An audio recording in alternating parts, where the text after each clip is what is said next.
আসসালামু আলাইকুম বন্ধুরা, আপনারা সবাই কেমন আছেন?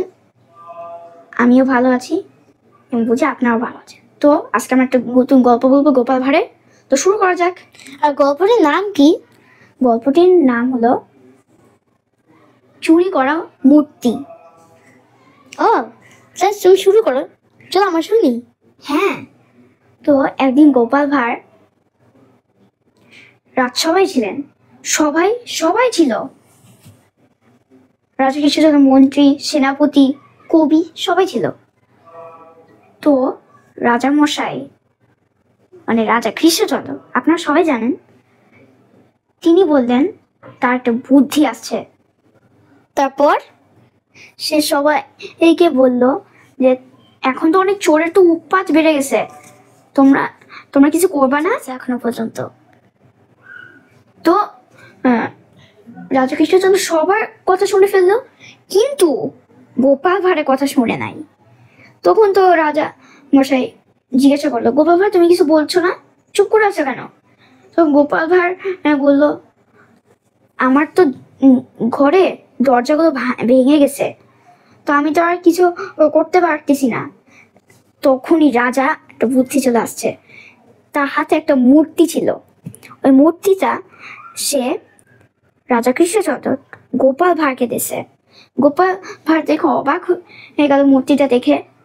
রাজা কৃষ্ণচন্দ্র বলছে, যদি মূর্তিটা না না না দাও, ও যদি হারিয়েও যাই, কেউ চুরি করে, তো তোমার টাকা নিয়ে নেওয়া হবে, টাকাই দেওয়া হবে না, এবং তোমাকে 7 দিনের জন্য এখানে বহিষ্কার করে দিলাম।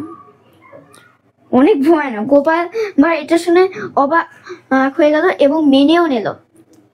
কিন্তু যদি গোপাল ভাঁড় বহিষ্কার হয়, তাহলে তো গোপাল ভাঁড় কিছুই খেতে না খেয়ে তো মরেই যাবে। এটা তো অনেক ভয়ানক।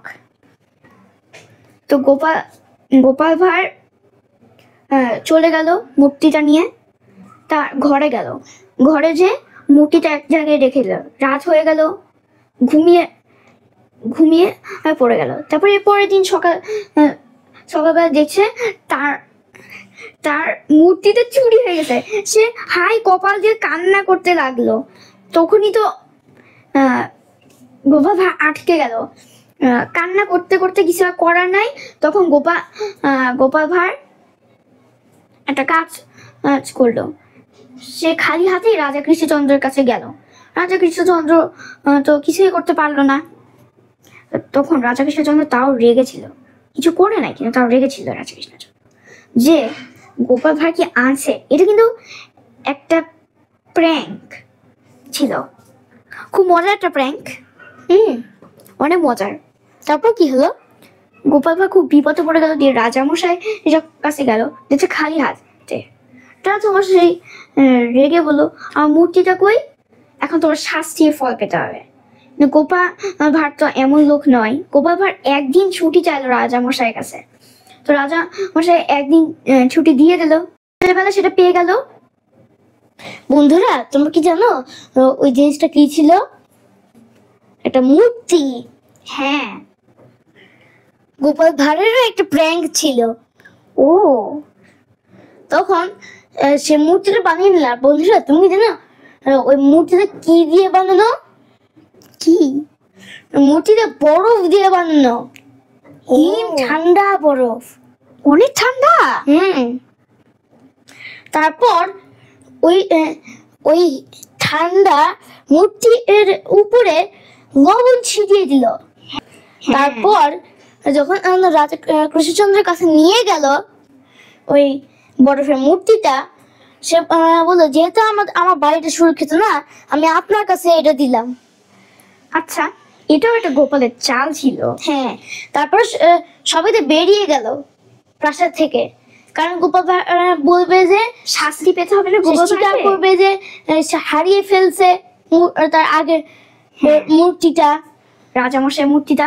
তো তখনই গোপালের ভয় লাগতেছিল। তখনই গোপাল একটা বুদ্ধি চলে আসলো। গোপাল ভাঁড় রাজা মশাইকে বলতে থাকলো যে আমার খালি ভয় লাগছে, তো মূর্তিটা তো গলেই যাবে। তখন বারবার বলতে লাগলো, কিন্তু রাজামশাই বলে আগে বলো তারপর। কিন্তু গোপাল ভাঁড় আর একবার বললো, তারপর রাজা মশাই মেনে নিল। তারপর সবাই গেল এবং জেনে যেতেছে যে মূর্তিটাই নাই, মানে মূর্তিটা গলে গেছে, কিন্তু কেউই জানে না। কেউ সবাই মনে করছে যে চুরি হয়ে গেছে। আর তখন গোপাল ভাঁড় বললো, আয় আয় আয়, কি বিপদ, এখন আমার কি হবে?